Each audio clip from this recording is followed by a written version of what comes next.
امیر المومنین حضرت عمر ابن خطاب فاروق اعظم اپنی خلافت کے دنوں میں مسجد کے صحن میں بیٹھ جاتے تھے اور لوگوں کی ضرورتوں اور شکایتوں کو سنتے تھے۔ ہر صوبے کے عامل یا گورنر سے ان کے علاقوں کی مکمل روداد منگواتے تھے۔ سفر میں ہوتے تو راہ چلتوں سے حال معلوم کرتے تھے۔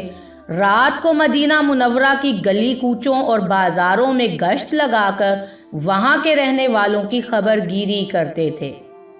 ایک رات آپ معمول کے مطابق حضرت ابن عباس کو ساتھ لیے مدینہ منورہ کی گلیوں میں گشت کر رہے تھے۔ رات کافی ہو چکی تھی، مکانوں اور خیموں کی روشنیاں گل ہو چکی تھیں۔ مدینہ منورہ کے باشندے گہری نیند سو رہے تھے، مگر ایک پھٹے پرانے خیمے میں ابھی تک چراغ ٹمٹما رہا تھا اور دو عورتوں کی باتیں کرنے کی آوازیں آ رہی تھیں۔ ان عورتوں میں سے ایک ماں تھی اور دوسری اس کی بیٹی۔ ماں بیٹی سے کہہ رہی تھی، دودھ بیچ کر جو پیسے تو لاتی ہے وہ اتنے کم ہوتے ہیں کہ گھر کا خرچہ بڑا تنگی ترشی سے چلتا ہے۔ میں جب تیری عمر کی تھی تو دودھ میں پانی ملایا کرتی تھی اور بڑے آرام اور آسائش سے زندگی بسر ہوتی تھی۔ بیٹی میری مان اور صبح سے دودھ میں پانی ملانا شروع کر دے۔ 4 پیسے زیادہ آئیں گے تو گھر کی حالت تو سدھرے گی۔ توبہ توبہ اماں، کیسی باتیں کرتی ہو؟ بیٹی ماں کو ٹوکتے ہوئے بولی۔ پھر اس نے ماں کو سمجھانے کے انداز میں کہنا شروع کیا، اماں، جب تم دودھ میں پانی کی ملاوٹ کرتی تھیں اس وقت تم مسلمان نہیں تھیں۔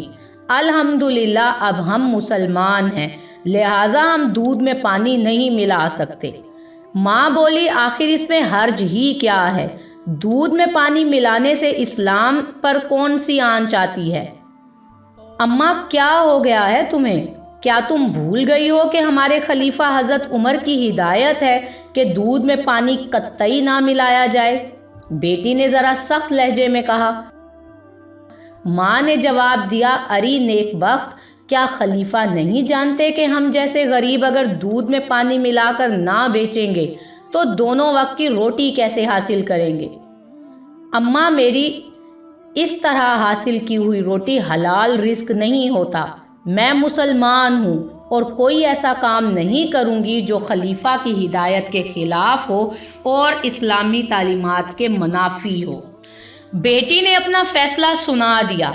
اگلی کہیں کہ یہاں کون سا خلیفہ بیٹھے ہیں اور ہمیں دیکھ رہے ہیں، انہیں تو کانوں کان خبر تک نہیں ہوگی۔ اب تم سو جاؤ، صبح سویرے دودھ میں خود پانی ملاؤں گی۔ ماں نے فیصلہ کن انداز میں بیٹی کو سمجھایا۔ بیٹی تڑپ کر کہنے لگی، نہ اماں نہ، خلیفہ نہیں دیکھ رہے تو کیا ہوا، اللہ تو دیکھ رہا ہے۔ اس کے بعد خیمے میں خاموشی چھا گئی۔ چراغ بجھا دیا گیا۔ ماں اور بیٹی بستر پر لیٹ گئیں۔ دوسرے دن صبح ہوتے ہی امیر المومنین حضرت عمر خلیفہ دوم نے اس لڑکی کے یہاں ایک شخص کو دودھ خریدنے کے لیے بھیجا۔ دودھ کا معائنہ کیا گیا، دودھ خالص تھا، اس میں پانی کی ملاوٹ قطعی نہیں تھی۔ حضرت عمر نے اپنے رات کے ساتھی حضرت ابن عباس سے دریافت کیا کہ ایسی نیک کردار اور اللہ سے ڈرنے والی مسلمان لڑکی کے لیے کیا انعام ہونا چاہیے؟ حضرت ابن عباس نے رائے دی کہ اسے کم از کم 1000 درہم انعام ملنا چاہیے۔ حضرت عمر نے حضرت ابن عباس کو مخاطب کرتے ہوئے فرمایا، ایسی نیک خصلت اور پاک سیرت لڑکی کی ایمانداری کو سکوں میں نہیں تولا جا سکتا۔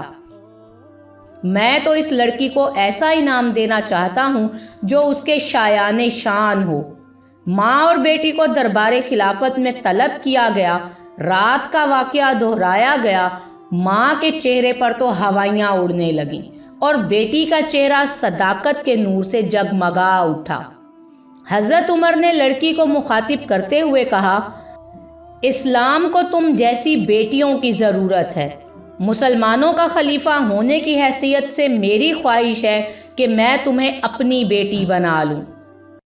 حضرت عمر فاروق اعظم کے 2 بڑے فرزند حضرت عبداللہ اور حضرت عبد الرحمن کی شادی ہو چکی تھی، مگر آپ کے تیسرے فرزند حضرت عاصم کی شادی نہیں ہوئی تھی۔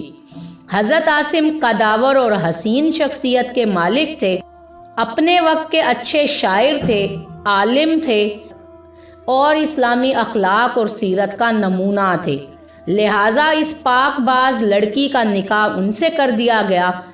خلفائے راشدین یعنی حضرت ابو بکر، حضرت عمر فاروق اعظم، حضرت عثمان غنی اور حضرت علی کرم اللہ وجہہ کے بعد اگر کوئی خلیفہ مذہب کی مجسم تصویر تھا تو وہ حضرت عمر بن عبدالعزیز تھے، اور آپ اسی صاحب کردار، نیک سیرت اور دودھ میں پانی نہ ملانے والی خاتون کے نور سے تھے۔ حضرت عمر بن عبدالعزیز اس دودھ میں پانی نہ ملانے والی خاتون کے نواسے ہیں۔